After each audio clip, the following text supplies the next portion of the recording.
नमस्कार, प्रणाम, सत आदाब, जय हिंद। मैं विकास कुमार स्वागत करता हूँ आप सभी को छोटे से लक्ष्मी का यूट्यूब चैनल में। प्यारे दोस्तों, आज हम एक ऐसे टॉपिक को टच करने वाले हैं जिससे क्वेश्चन हमेशा बनता ही बनता है और इसको ध्यान में हम लोगों को नहीं रहता। बेसिकली अगर पर्सनली मैं बोलूँ तो मुझे ध्यान नहीं रहता। तो मैंने सोचा कि मेरे जैसे मतलब मेरे से एडवांस लड़का आप हो तो ठीक है। मतलब मेरे से आप एडवांस हो, लेकिन मेरे से ऐसे कई सारे फ्रेंड्स हैं जो कि मेरे से भी कमज़ोर हैं। एंड मैं तो कुछ थोड़ा बहुत कर पाता हूँ, मतलब भुलाता हूँ लेकिन कुछ कर पाता हूँ। लेकिन बहुत सारे हमारे ऐसे फ्रेंड्स होते हैं, मतलब मैं आपको नहीं कह रहा हूँ, आप तो बहुत ज़्यादा तेज़ हो।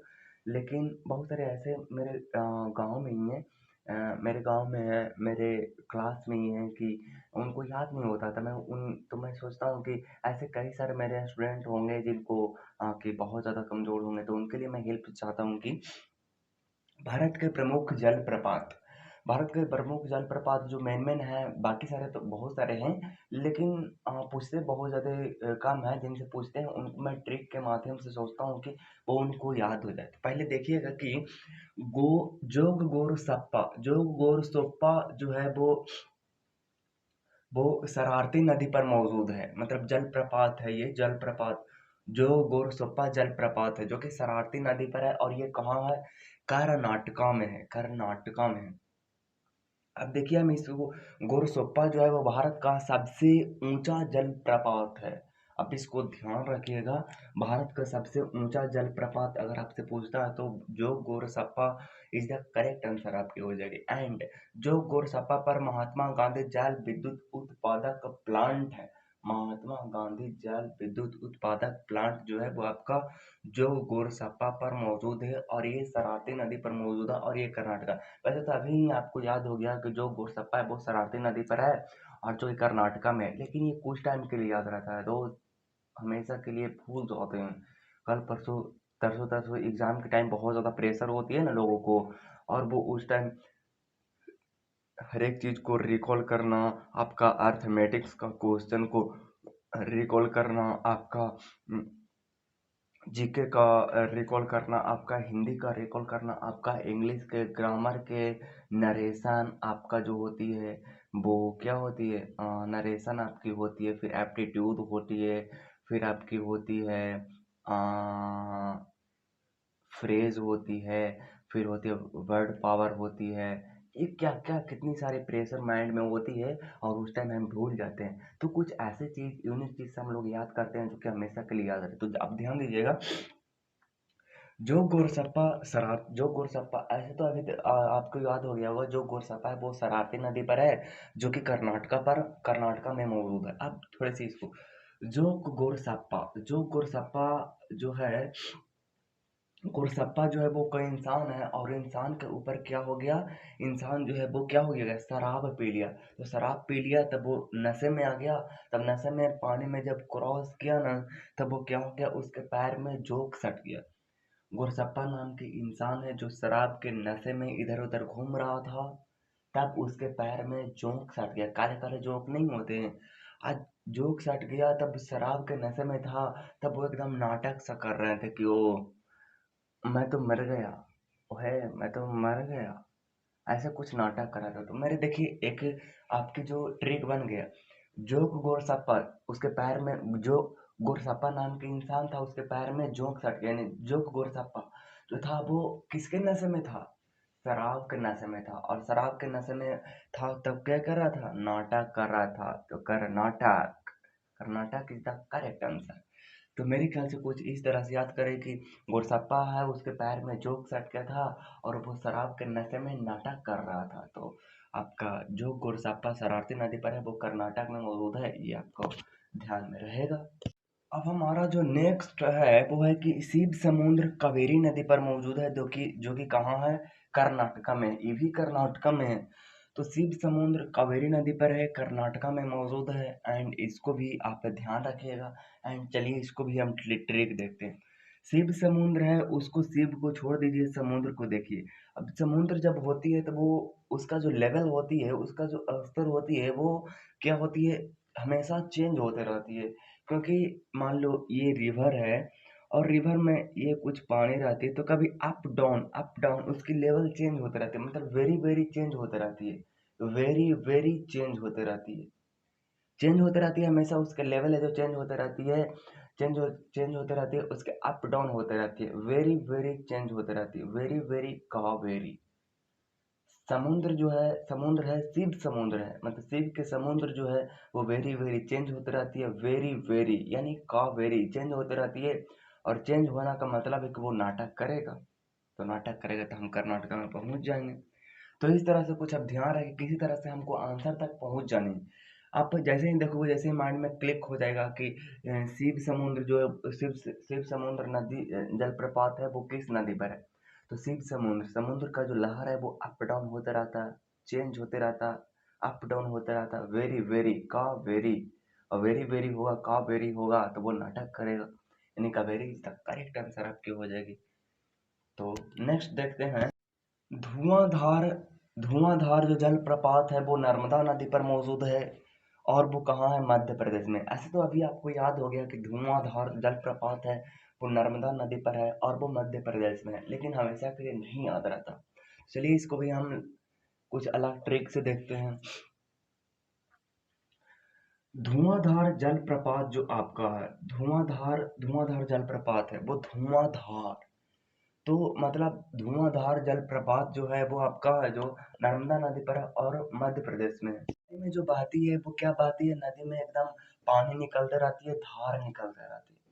और तो जो धार है तो क्या धार निकलते रहती है, मतलब एकदम धार धार जो इतना ज्यादा निकलते रहती है कि उससे धुआं निकलते रहती है, यानी धुआंधार। कुछ इस तरह से हम लोग उस पे जा सकते हैं कि आपका जो नदी है, आपका जो नदी है, नदी से जो फॉल्स गिरते हैं, आपका जलप्रपात जो गिरते हैं, नीचे रुके गिरते हैं, वो एकदम एकदम धारा के रूप में गिरते हैं। और इतनी तगड़ा गिरती है ना, इतनी तगड़ा गिरती है ना कि वो धुआं धुआं कर देती है। अब उसका जो धारा है वो कट करके कहीं एक एक सूखा हुआ स्थान पर आ जाती है जहाँ पे हम लकड़ी रखे हुए रहते हैं, मतलब धुआं धुआं कर देगा तो हम लकड़ी जहाँ पे रख लेंगे, वो क्या होगा, हमारी जो लकड़ी है वो क्या हो जाती है, हमारी आकर के पानी उसको गीली कर देती है, गीली हो जाती है। तब हम उसको माचिस से जब उसको जलाते हैं, तब वो तब वो एकदम एकदम उससे धुआं निकलती है। धुआं किस लिए निकलती है, क्योंकि वो नरम हो गई है। तो नरम हो गई है तो उसको हम जब जलाते हैं तब वो धुआं धुआं ज्यादा कर देता है। पानी तो धुआं धुआं कर ही रहा था, अब नरम जो लकड़ी है, मतलब जो जो गीला लकड़ी हो गया, उसको जब जलाते हैं तो धुआं धुआं कर दिया। और वो धुआं धुआं कब हुआ, जब नरम हो गया, नरम हो गया तब वो धुआं धुआं कर दे। तो इस तरह से आप जान सकते हो कि जो लकड़ी जो आपका लकड़ी था वो धारा से क्या हो गया, गीला हो गया, तब उसको हम माचिस से लगाएं, तब वो वो डायरेक्ट जला नहीं और धुआं धुआं हो गया। धुआं धुआं किस लिए हुआ, क्योंकि वो लकड़ी पानी से गीला हो गया धारा के कारण, और जो कि मध्य प्रदेश में है। तो इस तरह से हम लोग रिकॉल कर सकते हैं। हमारी ये हुंड्रू जो है वो स्वर्ण रेखा नदी पर मौजूद है एंड वो झारखंड में मौजूद है। हुंड्रू के बारे में मैं आपको बता दूं कि एशिया का सबसे बिगेस्ट जलप्रपात, एशिया के सबसे बड़ा फॉल में से एक है हुंड्रू। अब हमें इसको याद करेंगे, इस करेंगे। अब हुंड्रू जो है वो, हुंड्रू को हम ऐसे देखते हैं, हुंड्रू सूंड, हुंड्रू सूंड, सूंड किसकी होती है, हाथी को होती है। तब हाथी जो है वो क्या होती है, हाथी जब नहाती है, झरना फॉल की बात हो रहा है तो हुंड्रू, हुंड्रू हुंड्रू मतलब सूंड, और सूंड से जब वो पानी लेती है तब वो क्या होती है, ऐसा के नहाती है, नहाती है तब वो झरझर झरझर से उसके ऊपर गिरती है, झरझर झरझर से झरझर झरझर झारखंड, झरझर झरझर झारखंड। हुंड्रू मतलब सूंड, सूंड से वो क्या करती है, सूंड किसकी होती है, हाथी को होती है। हाथी जब पानी से नहाती है तब वो झरझर झरझर झरझर करके उसके पूरे बॉडी से एकदम नीचे झलकते हुए चलाती है, झरझर झरझर झारखंड से वो नीचे चलाती है। और वो हाथी अब झरझर झरझर करके चलाएगी, देरी तक वो करते चलेगी तो वो हाथी स्पेशल होगी। तो हाथी है वो सोना की थी, स्वर्ण थी, सोना की थी। अब किसी तरह से हमें आंसर तक पहुंचना था, इसलिए और इसको हमें लाना था, तब किसी तरह से तो लाना ही था। तो हाथी जो था वो स्पेशल था, सोना की थी, और उसमें पानी बहुत ज़्यादा आती थी, तब वो ऐसे पिलाता था तो वो सो सो झरझर झरझर गिर जाता था। तो इस तरह से याद है, तो हुंड्रू है वो एशिया का सबसे बिगेस्ट जलप्रपात में से एक है, और वो स्वर्ण रेखा नदी पर है जो कि झारखंड में मौजूद है। बहुत ही ज़्यादा सिंपल है कि गोक जो है वो गोक नदी पर गोक नदी पर मौजूद है और ये कर्नाटक में, इसको आप ध्यान रखिएगा। वैसे इसकी क्या ट्रिक बना सकते हैं। गोक जो है वो गोक नदी पर है और गोक गोक गोपाल जो है वो बहुत ज़्यादा नाटक करता था, तो इसीलिए वो गोक गोक कहते थे उसको। तो इस तरह से आप यहाँ से कर सकते हो। हमारी एक चुलिया जलप्रपात है वो चंबल चंबल नदी पर है, जो कि राजस्थान में। आप थोड़ा सा देखिएगा इसको। इसके बारे में तो मैं ज़्यादा कुछ नहीं बोलूँगा, लेकिन ये जो आप देख रहे हो ना, ये कुछ इस तरह से चुलिया जलप्रपात चुलिया जलप्रपात और चंबल नदी, ये दोनों आपस में मिल रहे हैं। चूचन चूचन चूचन चूचन चूचन चूलिया जलप्रपात है वो चंबल नदी पर है, जो कि राजस्थान में। तो इस तरह से ये दोनों मैच कर रहा है, तो आप देख लीजिएगा इसको। चूलिया जलप्रपात है वो चार से आप खोजिएगा तो चंबल नदी पर एकदम से माइंड में आपके क्लिक हो जाए कि अच्छा चंबल नदी पर है, जो कि चूचू मिल रही है और जो कि राजस्थान में मौजूद है। थोड़ा सा देखिएगा, कपिल धारा जलप्रपात जो कि नर्मदा नदी पर है और चचाई जलप्रपात जो कि बिहार नदी पर है। अब दोनों है जो आपका जो है जो मध्य प्रदेश में है। मध्य प्रदेश में मैंने और आपको बताया था कि जो मध्य प्रदेश में वो धुआं धुआं जब कर देता था तो मध्य प्रदेश में होता था, तो वो भी है। और कपिल जलधारा जलप्रपात जो है वो नर्मदा नदी पर है और चचाई जलप्रपात जो है वो है वो बिहार नदी पर है और दोनों मध्य प्रदेश में है। तो आप इसको देखिए कुछ इस तरह से कि कपिल जलधारा है वो चचाई है, जो कपिल है वो उसका चाचा लगता है, और जो कपिल है जो उसको चाचा लगता, कपिल है ना, कपिल है जो उसको चाचा लगता है और वो नरम नहीं है, बहुत ही बिगड़ल है। बिगड़ल मतलब हुआ कि बिहड़ नदी। तो कपिल है जो उसका चाचा है जो नरम नहीं है, वो क्या है थोड़ा सा चिड़चिड़ापन टाइप का है, मतलब बिहड़ है, एकदम बिहड़ नहीं बोलते। और दोनों है वो एक ही साथ रहता है, एक ही साथ रहता है, इसका मतलब मध्य प्रदेश में ही रहता है। तो थोड़ा सा आप आंसर तक पहुंचने की कोशिश करिएगा, ज़्यादा तो ट्रिक नहीं बनती है। लेकिन कपिल है जो उसका चाचा लगती है और वो नरम नहीं है, बहुत ही बिगड़ल है, यानी बिहाड़ नदी पर है मौजूद है। और ये मध्य प्रदेश दोनों है जो वो एक ही साथ रहती है, इसका मतलब है कि दोनों मध्य प्रदेश में रहती है। जो दोनों है जो मतलब भारत के बीच में ही रहती है, भारत का दिल यानी हार्ट, जिसको हार्ट कहा जाता है, तो यानी मध्य प्रदेश है। तो अब इसको ध्यान रखिएगा कि हम मेरे को तो याद हो गया कि कपिल जो था इंसान था, कपिल जलधारा प्रपात जो है वो नर्मदा नदी पर मौजूद है और चचाया जलप्रपात जो है वो आपका बीहड़ नदी पर है। तो ऐसे कपिल कपिल जो है वो क्या है, कपिल जो है वो उसका चाचा लगता है और वो क्या है नरम नहीं है, वो क्या है बहुत ही बिगड़ल है, बीहड़ में, जो कि मध्य प्रदेश में मौजूद है। तो इस तरह से आप रिकॉल कर सकते हो। बाकी आप जैसे चाहो वैसे ट्रिक बना सकते हो। कि बहुत ही ज़्यादा इम्पोर्टेंट है, जो कि ये है यन्ना जलप्रपात जो कि नर्मदा नदी पर मौजूद है। अब थोड़ा सा इसको देखिएगा। यन्ना यन्ना जलप्रपात, यन्ना नर्मदा, इसका जो लास्ट वाला और जिसका शुरू वाला है वो मैच कर रहा है। यन्ना नर्मदा, यन्ना नर्मदा, यन्ना नर्मदा, यन्ना नर्मदा है जो वो अ, येना जलप्रपात है वो नर्मदा नदी पर मौजूद है, जो कि मध्य प्रदेश में है। और ये कि दू, दूध सागर जलप्रपात जो कि मांडवी नदी पर है और गोवा और कर्नाटका के बीच है। गोवा और कर्नाटका, गोवा आपके मैप में थोड़ी सी ध्यान दीजिएगा। गोवा आपकी ये दक्षिण की तरफ पश्चिमी एरिया में गोवा और कर्नाटकी हो जाती है। तो आप ध्यान दीजिएगा, ये ऐसा वाटरफॉल है ना, ऐसा जलप्रपात है ना, जिसका पानी जो है ना एकदम दूध की तरह एकदम एकदम निकलती है, एकदम दूध की तरह निकलती है। तो इसीलिए वो कहते हैं इसको दूध सागर। और ये किस नदी पर है, मांडवी नदी पर है। मतलब दूध, अच्छा दूध जो है वो किस पे बहाया जाता है, वो मंडपा पर दूध का काम आता है, मंडपा पर। मंडपा किसको कहते हैं, जो शादी ब्याह में मंडपा नहीं होती है, तो उस पे हमें दूध की कभी कभी काम आती है। तो दूध जो है, दूध हम गिराएंगे तो कहाँ गिराएंगे, मंडप के अंदर ही गिराएंगे। तो मंडप के अंदर ही गिराएंगे और पंडित जी जब बोलते हैं तब क्या करते हैं, उसको चारों तरफ घुमाते हैं। चारों तरफ घुमाते हैं तो इसका मतलब है कि वो सीमा पर घुमाते हैं, तो गोवा और कर्नाटक की सीमा पर हो जाएगा। और दुधवा जो है वो मंडपा में गिराते हैं, यानी मांडवी नदी पर एक तक Mandapa Mandvi is the correct answer. हमारी है कि चित्रकूट जलप्रपात जो है वो आपका है इंद्रावती नदी पर है, और जो कि छत्तीसगढ़ में मौजूद है। याद रखिएगा, भारत भारत का नियाग्रो भारत का नियाग्रो कहा जाता है चित्रकूट जलप्रपात को। ये एग्जाम में पूछा हुआ क्वेश्चन है कि भारत का नियाग्रो किसको कहा जाता है, तो चित्रकूट जलप्रपात जो कि इंद्रावती नदी पर मौजूद है, जो कि छत्तीसगढ़ में मौजूद है। अब इसको आप ध्यान कैसे रखेगा, चित्रकूट में इंद्रजीत नहीं रहती है, चित्रकूट में इंद्रजीत नहीं रहती है, नियाग्रो में रहती है। चित्रकूट में इन चित्रकूट है जो इंद्रावती जो है, इंद्रजीत जो है वो नहीं रहती है, कहाँ रहती है वो रहती है नियाग्रो और छत्तीसगढ़ में रहती है। तो ऐसे करके आप ये याद कर सकते हो, चित्रकूट जलप्रपात जो है वो इंद्रावती नदी पर है, और नियाग्रो भारत का नियाग्रो कहा जाता है, जो कि छत्तीसगढ़ में। नेक्स्ट हमारी है कि ने ने कलिकाई मेघालय में सिर्फ एक ही जलप्रपात है। अब इसको ध्यान रखिएगा दोस्त, ने कलाई। अब अच्छा, इसको याद करने का एक ट्रिक है कि सबसे ज़्यादा बारिश कहाँ होती है, तो सबसे ज़्यादा बारिश होती है मेघालय में होती है। तो मेघालय में सबसे ज़्यादा बारिश होती है। सबसे ज़्यादा बारिश कहाँ होती है, मेघालय में होती है।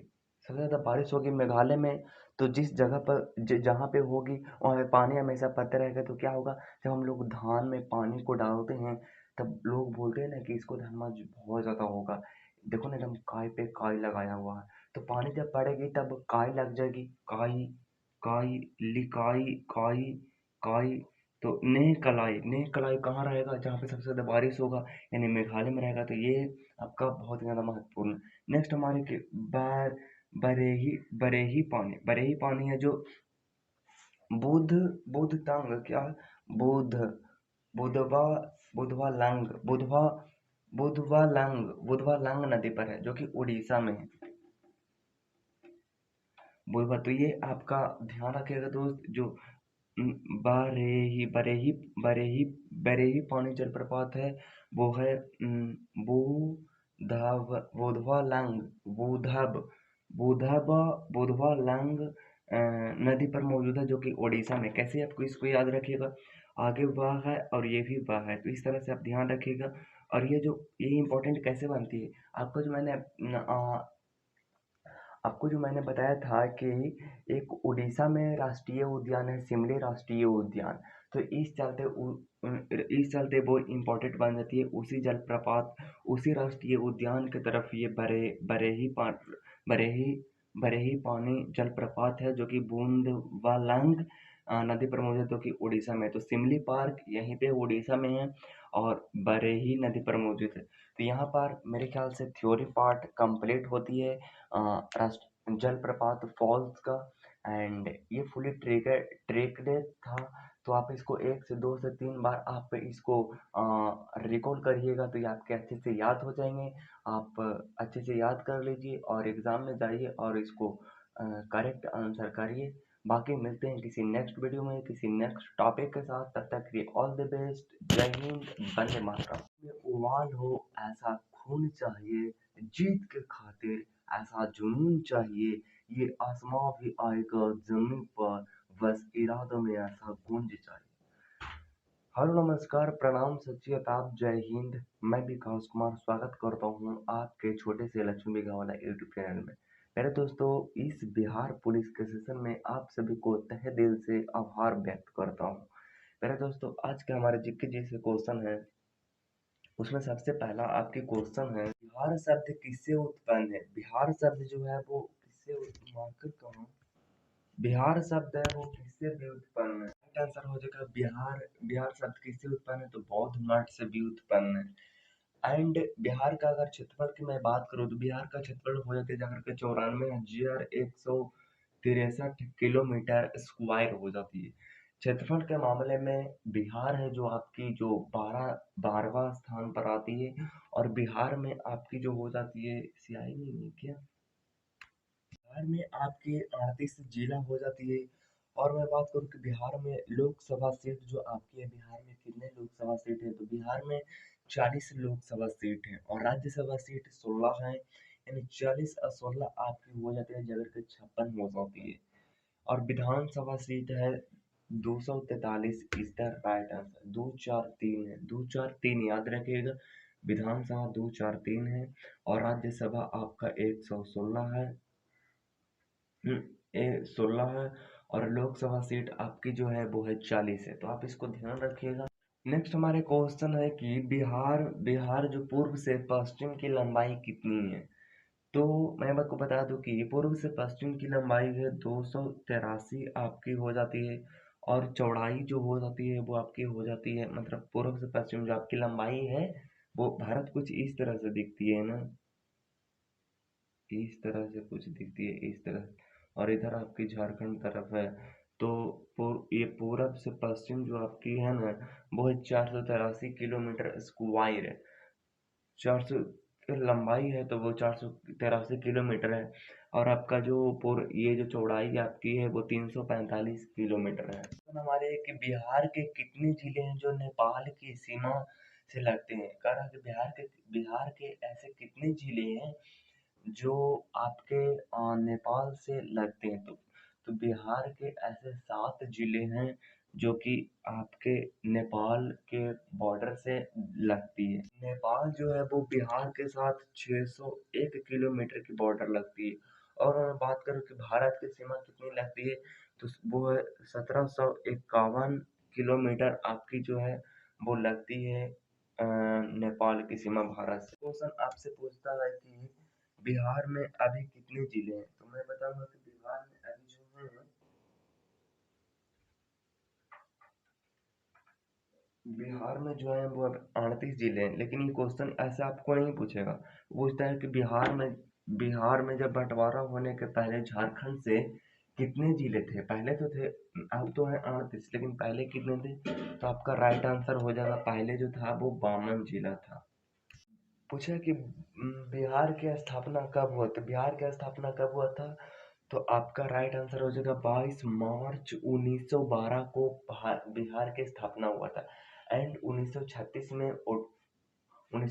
में आपके हम पहले हम लोग बहुत राजा हुआ करते थे, लेकिन समय के अनुसार हम लोग गरीब होते चले गए। 1936 में उड़ीसा ने अलग हो गया। 2000 में जब हम लोग बचे, एक बड़ा सा राज्य बचे, तब झारखंड अलग हो गया। मतलब इस तरह से चलते रहा।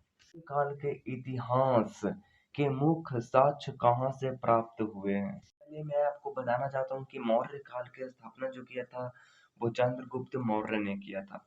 चंद्रगुप्त मौर्य को सैंडेकोटस कहा जाता है, मतलब एंड्रोकोटस कहा जाता है।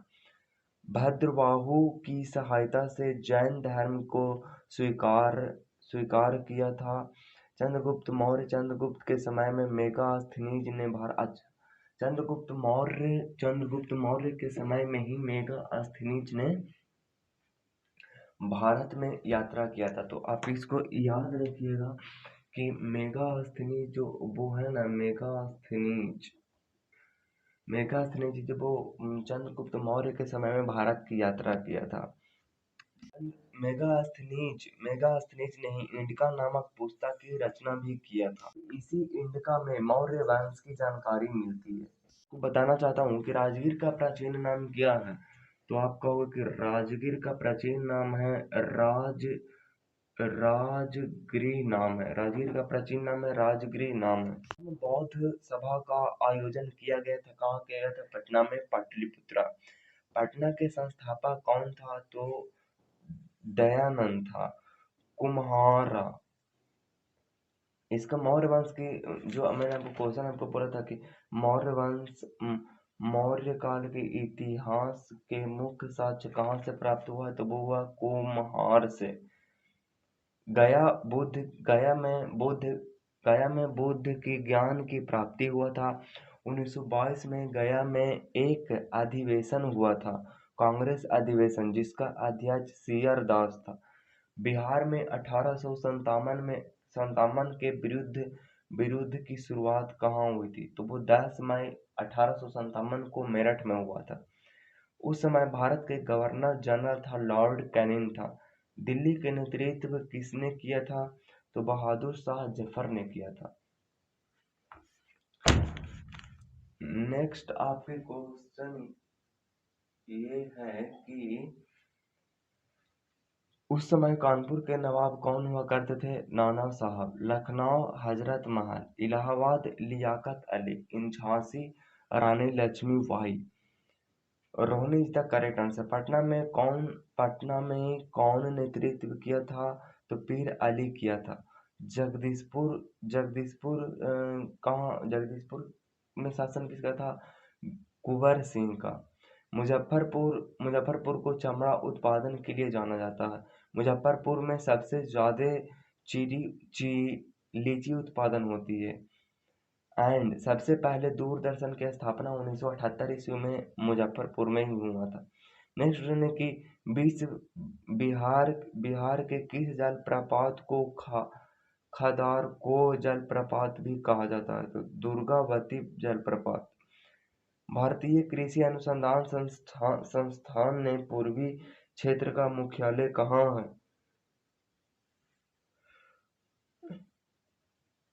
दरभंगा को मेडिकल सिटी कहा जाता है और मुंगेर को गन फैक्ट्री कहा जाता है। मुंगेर मीर कासिम की राजधानी थी। भीम बांध अभयारण्य कहाँ पर है? तो वो चंपारण 1917 में है। Patna is correct answer, right answer हो जाए।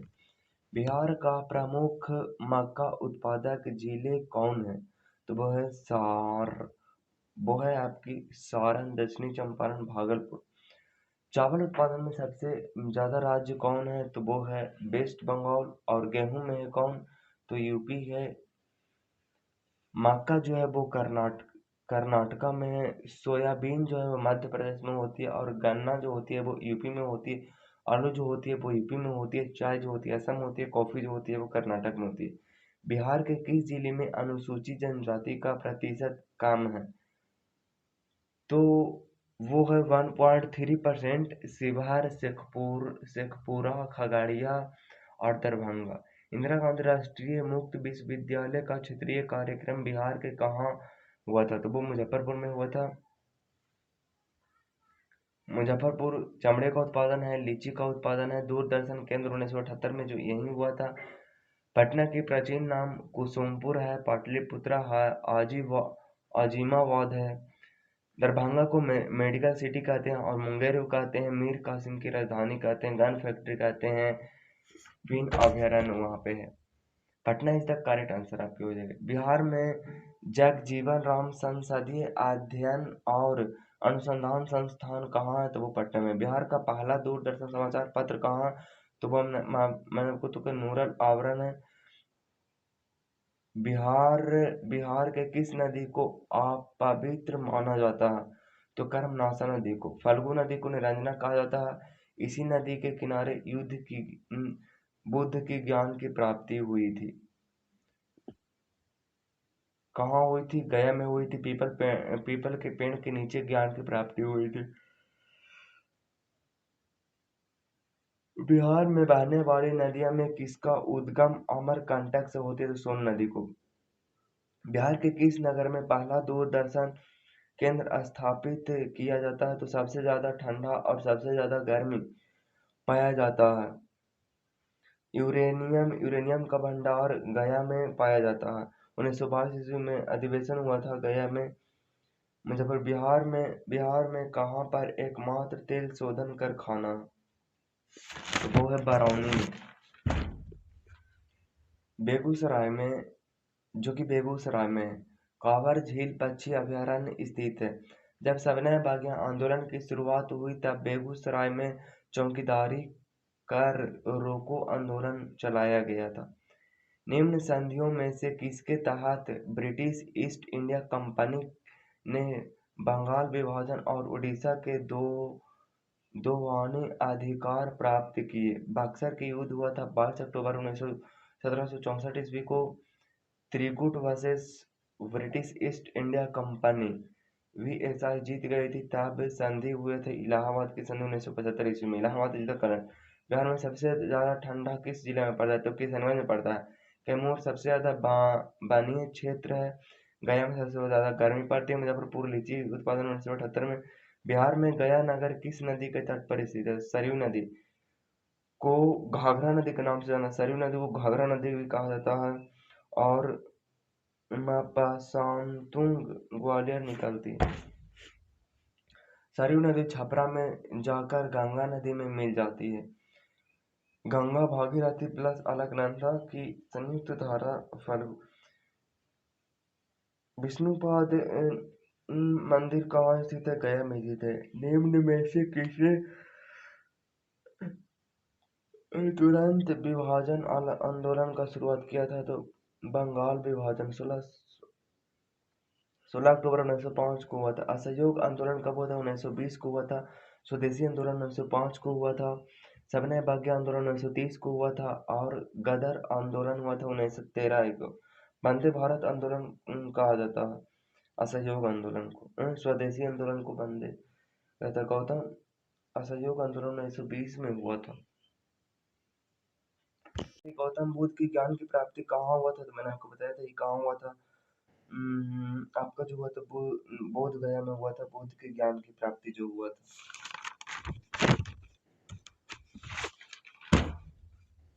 बिहार में सूती वस्त्र उद्योग के केंद्र है फुलवाड़ी शरीफ मुजफ्फरपुर। बिहार में किस स्थान पर भारतीय राष्ट्रीय कांग्रेस का 1922 का अधिवेशन हुआ था? गया में। स्वराज पार्टी की स्थापना किसने कराया था? CR दास ने। बिहार उच्च न्यायालय सारण, चीरांद, कांसी, वाराणसी, मगध, पाटलिपुत्र। बिहार में सबसे बड़ा नगर भागलपुर को सिल्क सिटी कहा जाता है। मधुबनी कला का केंद्र। पटना दाल का उत्पादन। सिंदूर फैक्ट्री। पटाखा उद्योग। पटना उच्च न्यायालय की स्थापना कब हुई थी? 1916 तक। Correct answer. उच्च न्यायालय में 214 से 231 आर्टिकल में पटना के प्रांतीय राजधानी बनाया गया था। शेरशाह सूरी के बचपन का नाम था फरीद। शेरशाह सूरी ने हुमायूं को पराजित किया था। इसने 2 युद्ध लड़ा था। चौसा का युद्ध लड़ा था और कन्नौज का युद्ध लड़ा था 1539 में 1540 में। इसी युद्ध में हुमायूं को भारत से खदेड़ दिया था। हुमायूं की रचना किया था गुलबदन बेगम। पाटलिपुत्र के संस्थापक थे उदयन। पाटलिपुत्र में स्थित चंद्रगुप्त का महल मुख्यतः बना गया।